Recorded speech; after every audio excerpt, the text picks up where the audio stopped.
Hello students, welcome to आशाएं classes. बच्चों, आज क्या करने वाले हैं? आज डिस्कस करने वाले हैं एसी थ्रू इंडक्टर। आज हम पढ़ेंगे कि एसी जब पास कराई जाती है इंडक्टर से तो क्या होता है, किस तरीके से उसमें रिलेशन आती है। ठीक, वो चीज़ सीखेंगे। ठीक, बहुत इंपॉर्टेंट टॉपिक होते हैं इस चैप्टर में। कुछ बेसिक्स हैं जो सबसे पहले जानने हैं, उनमें से एक है एसी थ्रू इंडक्टर। जल्दी जल्दी सीखेंगे, 10 मिनट में ख़त्म कर देंगे, अच्छे से ख़त्म कर देंगे। तो बात करेंगे एसी थ्रू इंडक्टर की। चलिए मैं स्टार्ट करता हूँ आज का टॉपिक। देखिए हमारे पास क्या है, ये हमारे पास एक इंडक्टर है। ठीक, इंडक्टर। ठीक, इसमें क्या लगाई हुई है? ये कैसी सप्लाई है? एसी सप्लाई है। कैसी सप्लाई है? एसी। ये एसी का सिंबल होता है बच्चों।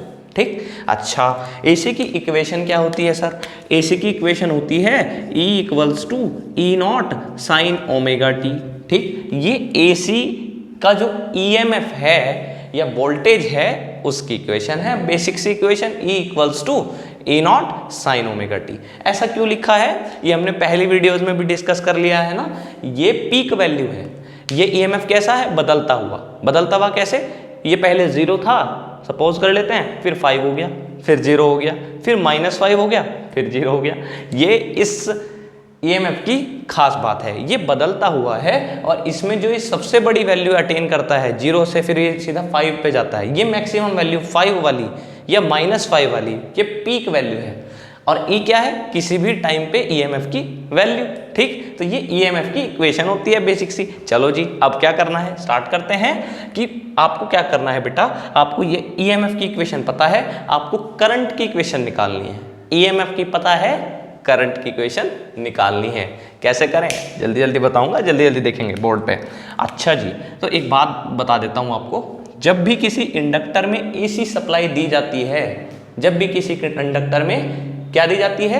एसी सप्लाई, तो ऑटोमेटिक इसके अंदर एक ईएमएफ और इंड्यूस्ड हो जाता है, ई इंड्यूस्ड, और उसकी वैल्यू -L di/dt होती है। समझ में आ रही है इतनी बात? मैं बोल रहा हूँ कि आपने ये वाली एसी सप्लाई दी, ऑटोमेटिक इंडक्टर के अंदर एक खास बात है, हमने पिछली वीडियो में डिस्कस किया है कि एक ईएमएफ अंदर इंड्यूस हो जाता है ऑटोमेटिक, और वो क्या होता है? -L di/dt। तो टोटल ईएमएफ कितना हो गया? बाहर का कितना?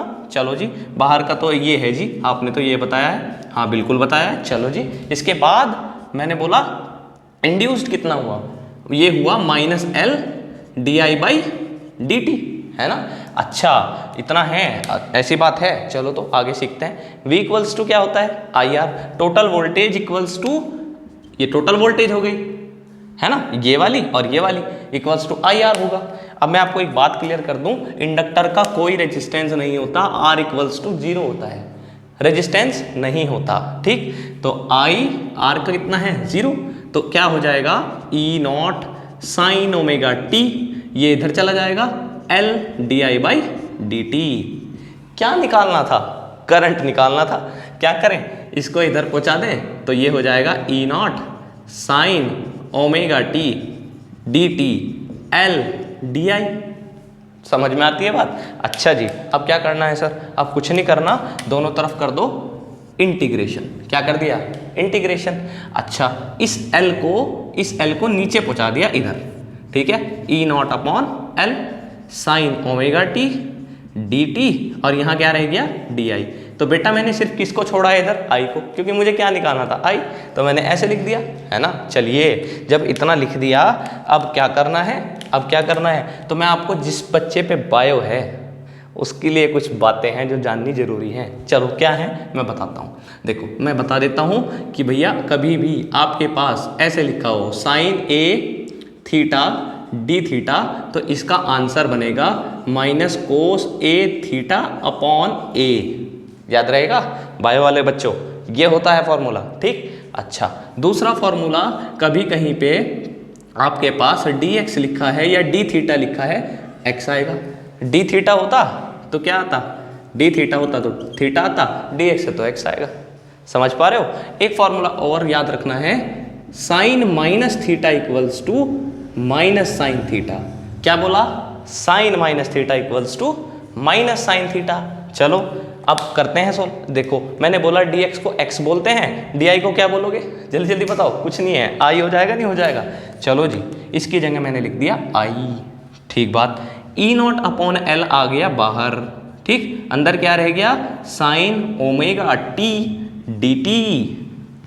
ठीक है, चलिए तो जब इतना हो गया sine omega t d t, अभी मैंने बताया sine A theta d theta equals to minus cos A theta upon ये एक्स्ट्रा वैल्यू। सिमिलरली यहाँ पे डी टी है, यहाँ टी है, तो आप क्या मैं लिख के बताता हूँ, ए नॉट अपॉन एल।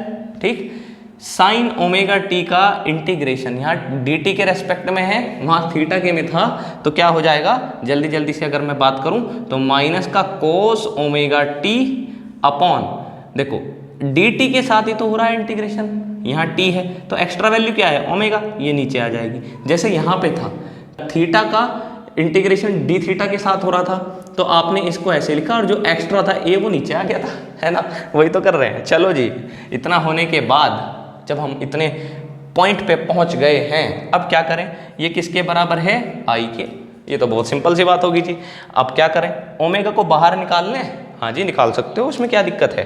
तो ठीक है, इसमें से ओमेगा बाहर, तो क्या हो जाएगा, ई नॉट अपॉन ओमेगा एल। ठीक, अच्छा अंदर क्या रह गया, अंदर रह गया माइनस कोस ओमेगा टी। ठीक बात, और किसके बराबर चल रहा है ये, आई के। आपको आई तो निकालना है। अच्छा, इतना होने के बाद अब क्या करें, अब एक बात बता देता हूँ आपको। देखो बेटा, आपको कंपेयर करना है और ईएमएफ से कंपेयर करना है, किसको, करंट की वैल्यू को। तो करंट में या ईएमएफ की बात करूं, ईएमएफ में क्या आ रहा है, साइन आ रहा है ना, तो आपको यहाँ भी क्या चाहिएगा, साइन चाहिएगा। बहुत सिंपल सी बात है ना भाई, साइन चाहिएगा। अच्छा जी, तो आप ये बताओ, ये माइनस तो आ गया बाहर, क्या मैं इसको ऐसे लिख लेता हूँ, साइन 90 माइनस थीटा। अरे बायो वाले बच्चे जो हैं उनको भी सीखना चाहिए कि साइन 90 माइनस थीटा क्या होता है, कोस थीटा।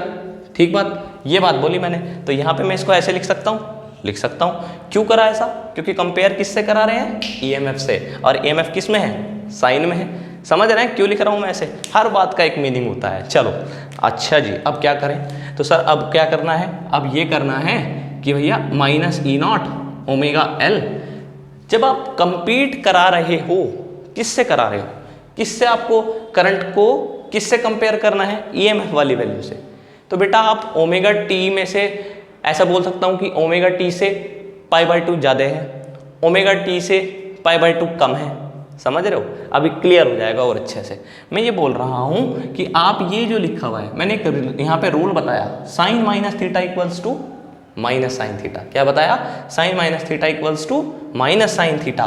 तो यहाँ पे क्या मैं ऐसा लिख सकता हूँ, ध्यान से देखना है, ध्यान से देखना है, छोटी सी बात ध्यान से देखनी है। क्या है, मैं ये बोल रहा हूँ, एंगल इसमें से आपने माइनस कॉमन निकाल लिया, क्या मैं इस बात को ऐसे लिख सकता हूँ, हाँ जी, ये एंगल था, एंगल में से माइनस कॉमन निकाल लिया, है तो अभी भी माइनस ओमेगा टी, और माइनस माइनस प्लस π/2 है, ये रहा π/2। अरे ये तो बहुत सिंपल सी बात कह दिया आपने।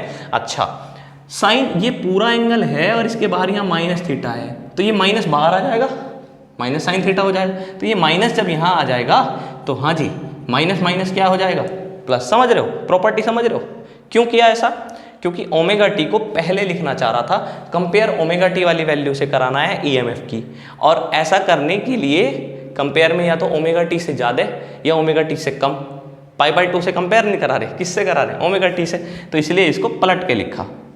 आ गया होगा आपको समझ में। चलो जी, ये माइनस, ये पूरा एंगल है और इसमें हम माइनस लिखा हुआ है, तो ये माइनस बाहर आ जाता है और माइनस माइनस प्लस हो जाता है, तो ई नॉट अपॉन, तो कितना आ जाता है, इतना आ जाता है, E naught upon omega L. अच्छा, तो यहाँ पे क्या रह गया, sine omega t minus π/2। Compare करने में हेल्प मिल रही है ना, आपने कोस को साइन में क्यों किया, क्योंकि ईएमएफ को से कंपेयर कराना है, ये साइन में है। दूसरा, ओमेगा टी से ज़्यादा है या ओमेगा टी से कम, इसलिए यहाँ π/2 है, पलट के लिखा ऐसे करके, माइनस कॉमन निकाल के। मैंने बताया एंगल होता है, ये बाहर आ जाता है और ये हो गया। चलो जी, अब क्या करें, अब देखो बच्चों ध्यान से, एक बात बताओ, एक बात करता हूँ आपसे, अगर E बराबर या V बराबर, वोल्टेज बराबर क्या होता है, IR, मैक्सिमम वोल्टेज बराबर मैक्सिमम करंट, ऐसे बोल सकता हूं, या फिर आई नॉट इक्वल्स टू क्या बोल सकता हूं मैं, ई नॉट अपॉन आर। सिमिलरली अगर यहां पे इंडक्टर है तो बेटा पता है क्या लिखूंगा मैं, देखना यहां, आई नॉट इक्वल्स टू, जैसे यहां आई नॉट है, अच्छा ई नॉट अपॉन आर तो होता नहीं इसमें, तो क्या होता है, कुछ उसके जैसा तो हो सकता है, तो उसके जैसा होता है और उसका नाम होता है बेटा एक्सएल। क्या नाम होता है, एक्सएल। और किस टर्म से जानते हैं इसको, रिएक्टेंस। क्या बोलते हैं, रेजिस्टेंस नहीं है, क्या बोलते हैं, रेजिस्टेंस जैसा है और नाम क्या है, रिएक्टेंस। ठीक, चलिए तो यहां पे एक बार ध्यान से देखिए, इस इक्वेशन में ई नॉट अपॉन आर की जैसी कुछ टर्म है जिसका नाम है ओमेगा एल। इसको बेटा मैं एक नाम चेंज करके क्या बोल देता हूं, E naught upon XL sine omega t minus pi by 2। आ रहा है समझ में। अब ये ई नॉट अपॉन एक्सएल किसके जैसा है, आई नॉट के जैसा है ना, तो इसकी जगह क्या लिख दूंगा, आई नॉट।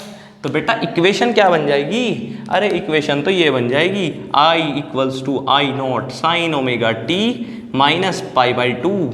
ये फाइनल रिजल्ट आ गया, ये फाइनल करंट आ गया, यही तो निकालना था। अब इसे कंपेयर करो ईएमएफ से, तो बेटा इसमें साइन ओमेगा टी है, इसमें पाई बाई 2 है, यानी कि करंट कितना एंगल पीछे है, कितना एंगल पीछे है, ये ओमेगा टी है तो उससे कितना माइनस हो रहा है करंट में, पाई बाई 2 माइनस हो रहा है। तो इसका मतलब कि करंट लैग बिहाइंड है, किससे, ईएमएफ से। या फिर ऐसा भी बोल सकता हूं मैं कि ईएमएफ जो है वो लीड कर रहा है करंट को, कितने एंगल से, पाई बाई 2 एंगल से। जल्दी से दिखा देता हूं, देखो मैं लिख सकता हूं ईएमएफ क्या कर रहा है, लीड कर रहा है करंट को लीड कर रहा है, कितने एंगल से, ये पीछे है ना पाई बाई 2 करंट, तो ये आगे होगा कितना, पाई by 2। EMF lead current by pi by 2। तो हमारे से एग्जाम में क्या पूछेंगे, यही पूछेंगे ईएमएफ लीड करता है पाई बाई 2 से इंडक्टर के अंदर, किससे, करंट से। तो वो दिखा दिया हमने। चलिए तो बस यही तो करना था। इसका फेजर डायग्राम और सीख लेते हैं बच्चों। फेजर डायग्राम कुछ नहीं होता, एक करंट की लाइन ड्रॉ की, कौन आगे है, ईएमएफ आगे है, तो ये ईएमएफ हो गया, ऐसे कितना एंगल पे आगे, 90 पे, देख लो आगे है ना, ईएमएफ आगे चल रहा है ना 90 पे, खत्म। तो हमने 10 मिनट के अंदर अंदर ये सारा टॉपिक सीख लिया। बहुत important, exam point of view से बहुत अच्छा होता है, सीखने की जरूरत है। बेसिक्स फंडामेंटल्स क्लियर करने हैं इस चैप्टर के, तो ये पढ़ना पड़ेगा और मैंने आपको ये सिखा दिया।